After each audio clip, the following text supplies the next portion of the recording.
สบายดีเด้อพี่เอฟซีทุกคนเด้อมื้อนี้ทำมาพ่อกับใจพลชาแนลไอเจพลชาแนลเนาะแล้วก็เมาแนวปลาไหลเด้อพี่น้องสบายดีพี่น้องสบายดีบ่ฮู้ว่าได้แต่เราจะได้มาเจอกันเพราะว่าบ่ได้นัดกันมาด้วยความบังเอิญแม่นมาด้วยความบังเอิญเห็นกันด้วยความบังเอิญก็มาถามไม่อ้ายเพิ่นเนาะว่าเป็นแนวใดกันแน่อยู่ไทยโอ้ก็ดีเลยชีวิตมาอยู่ไทยเนาะวันนี้เนาะก็ถือว่าดีสะดวกสบายแม่หลายเรื่องหลายราวแม่นอันการเดินทางกันยังแบบนี้ก็สบายบ่สบายเบิดสิขี่ยังขี่แท็กซี่ขี่รถเมล์ขี่รถใต้ดินขี่รถไฟฟ้าเนาะได้เบิดมีตัวเลือกหลายแม่นตัวเลือกหลายแบบรถเมล์นี่ก็รถเมล์ธรรมดารถเมล์แอร์ยาวแบบไหนได้เบิดคือรถเมล์นี่มี2แบบแม่นบ่แม่นโอ้ยยังบ่ฮู้เลยหลายอย่างจะนั่งแบบไหนนั่งธรรมดาแบบพัดลมแบบมีแอร์ได้หมดแล้วแต่จะเลือกหรือว่าจะนั่งพัดลมนี่มันเป็นอะไรฮะก็ธรรมชาติพัดลมเนาะเปิดหน้าต่างรถแดงรถสีแดงไม่เอาสีแดงตอนแอร์กันเขียวเขาเรียกว่ารถไฟฟ้ารุ่นเก่ามีรุ่นเก่ามันก็มีหลายแบบก็คือสะดวกสบายสำหรับเฮาว่าไงขึ้นก็บ่เฮาสิพอใจที่จะนั่งแบบใดเมืองไทยเพิ่นมีแบบพร้อมในเรื่องของความพัฒนาในความเจริญเนาะแม่นมีทุกสิ่งทุกอย่างที่แบบว่าเฮาบ่เคยเห็นแบบคนบ้านนอกบ้านนาเฮามาเห็นนี่ก็เจริญได้น้องดาวคือบางคนที่เขาบอกว่าบางคนก็ว่าได้ประเทศไทยยังไม่พัฒนานะประเทศไทยยังไม่เจริญนะคนไทยเพิ่นสิมักเว้าดอกเพิ่นสิว่าประเทศบ้านเพิ่นยังบ่พัฒนาแต่ว่าบางประเทศนี่ผู้นำนี่ว่าประกาศว่าเจ้าของนี่พัฒนาแล้วว่าซั่นได้สำหรับเฮานี่คือว่าเจริญสุดๆแล้วก็สำหรับเฮานี่ประเทศไทยเบอร์1แล้วในหัวใจเบอร์1เลยคือแบบมากคือแบบตกใจเลยบ้านเมืองเพิ่นเป็นอย่างนี้เนาะงามแบบเจริญแฮงแบบไปทางใดก็มีแต่ตึกคือดอกเฮ็ดนี่แนวทางใดก็มีแต่อาคารมีแต่ตึกใหญ่ๆแนวเพิ่นไปเป็นตาญาติบ้านเฮาเนี่ยไปทางใดก็มีต้นไม้แกลลอนเนาะอยู่บ้านเฮามีแต่กุ้งไม้แน่เนาะนั่นแหละคือประเทศที่เจริญก็จะประมาณนี้แล้วก็หนึ่งเลยคู่คนเด้บ่าววินคู่คนบ่แม่นแต่คนไทยที่เข้ามานี่ได้เห็นฝรั่งต่างชาติญี่ปุ่นเกาหลีหลายจักประเทศใดประเทศใดเนาะคือแบบเขามาเที่ยวประเทศไทยเนาะประเทศไทยเป็นประเทศหนึ่งที่นักท่องเที่ยวมาหลายที่สุดในโลกเขามาชมมาเบิ่งคือประเทศไทยนี่เป็นประเทศที่แต่บ่ได้ขายแบบว่าสัมปทานขายนู่นขายนี่ให้คนอื่นมาลงทุนได้เขาขายวิวประเทศไทยนี่เขาก็รวยแล้วมื้อนึงเขาก็ได้หลายพันล้านแล้วในเวลาท่องเที่ยวเนาะคือแบบวันนี้ก็คือแบบคนมาหลายหน่อยเนาะแบบต่างประเทศมาหลายส่วนฝรั่งก็มีฝรั่งเขามาเบิ่งหยังต้นไม้เบิ่งนกเบิ่งกระรอกมีกระรอกมีนกมีอย่างเช่นกระรอกประเทศหรือว่าเพื่อนบ้านนี่เขาก็สิจับกินสิล่าเนาะแต่ว่าคนไทยเพิ่นอนุรักษ์บัดนี้ข่อยเชื่อเลยนะว่าถ้ามื้อนึงกระรอกสูญพันธุ์นี่คนไทยแบบว่าล้อมผาแล้วเอากระรอกนี่แบบว่าเก็บเงินค่าเขาเบิ่งนี่มีคนเสียเงินแน่นอนอย่างเช่นตัวเงินตัวทองที่ลอยไปลอยมานะบ่แนวนะอย่างเช่นสวนลุมพินีแม่นบ่แม่นแต่สมมุติว่ามื้อนึงจังซี่มันสูญพันธุ์ไปแล้วคนอื่นล่าทำลายเบิดแล้วบัดนี้ไทยมีหลายบัดนี้จับมาล้อมผาไว้ไผจะเข้าเบิ่งเสียเงินให้ข่อย500มีคนจ่ายนะเศรษฐกิจไปอีกเนาะว้ายแนวคิดเขาเนาะเขาวางแผนไว้แล้วเนาะคือเฮาเห็นแล้วอยู่สวนลุมพินีเขาปั้นรูปกันได้เด้แม่นแต่ว่าอยู่นี่ก็จะเป็นกระรอกที่เด่นอยู่จุดนี้ส่วนนี้มันจะมีจุดเด่นเนาะแต่ละสวนเนาะต้องมีหนึ่งอย่างที่แบบแม่นสร้างชื่อเสียงแต่ละหม่องประเทศไทยแล้วก็เมืองไทยก็จะเป็นหม่องที่มีสวนหลายที่สุดสวนสาธารณะคือแบบสวนลุ่มพินีนี่ก็คือแบบว่าเป็นอันตัวเงินตัวทองแบบนี้บ่แม่นแล้วก็คนไทยก็สิมักปลูกต้นไม้มักอนุรักษ์ต้นไม้ไว้แล้วคือนี่เขาเอิ้นว่าปอดของคนกรุงเทพได้น้องคือน้องสังเกตว่าน้องมายืนอยู่ใต้ต้นไม้น้องอากาศมันสิเย็นอากาศสิโปร่งเย็นแล้วก็เสียงรถข้างนอกก็หลายได้รถนะแต่เฮาบ่ได้ยินเห็นบ่มันสิสับเสียงสับหยังได้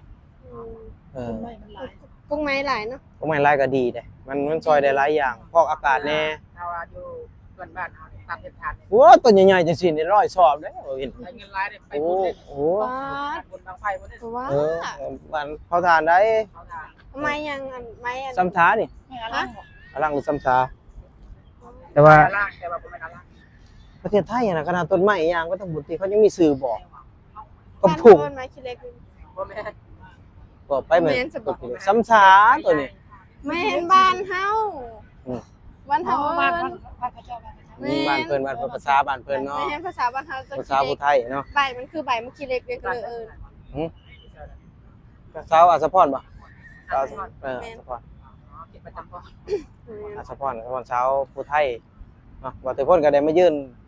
ใกล้ๆชาวผู้ไทยก็มื้อนี้แหละแต่เขาเจ้าว่ายินว่าชาวผู้ไทยเป็นจังได๋นะก็มื้อนี้แหละได้มาเห็นเพิ่น ก็เคยออกคลิปกับเพิ่นหลาย2คลิป3คลิปบางที่เคยถ่ายน้องเพิ่นอยู่ โดย อืม ถ่ายคลิปกันแล้ว แม่นมื้อนี้เพิ่นอยากมาสัมภาษณ์ให้ออกกล้อง มาเข้ากล้องคลิปนึง แม่น ได้มาพ่ออ้ายเพิ่นอยู่นี่ได้มาพ่อกันด้วยความบังเอิญก็เลยว่าถาม ทายกัน ทักทายกัน เนาะเป็นคนเล่าเนาะก็คือแบบ คนเรา คืออยากคือว่าไงคืออยากพูดการใช้ชีวิตในเมืองไทยมันง่ายมันเป็นจะได้ดีบ่มันก็ดีแหละเนาะสังคมไทยก็เป็นสังคมที่เจริญเนาะสังเกตเบิ่งผู้คนก็สิให้เกียรติกันขึ้นรถขึ้นล่างก็ต่อแถวซองมานี่สังเกตเบิ่งนำเพื่อนคนนำหมู่บ้านเนี่ยเขาบ่ได้มีเสียงดังเนาะบ่วินเนาะบ่มีเปิดเพลงตึมๆต่ำๆมีแต่เงียบอยู่แบบสงบในคนไทยเลย แทบสิบ่มีเสียงเพลงเลย เออ ถ้าแบบบ่แม่นที่แบบว่าบ่ที่เขาเที่ยวหลายๆแบบนี้สิบ่มีเลย มันสิเงียบก็คือแบบว่าเขาเกรงใจกันแบบ อืม เกรงใจกัน แม่ บาง น ทีเพื่อนรังนี่มีคนป่วยซะผู้เฒ่ายุ่งอายุซะ นี่แหละสังคมที่เจริญ วลาพักผ่อนเพิ่น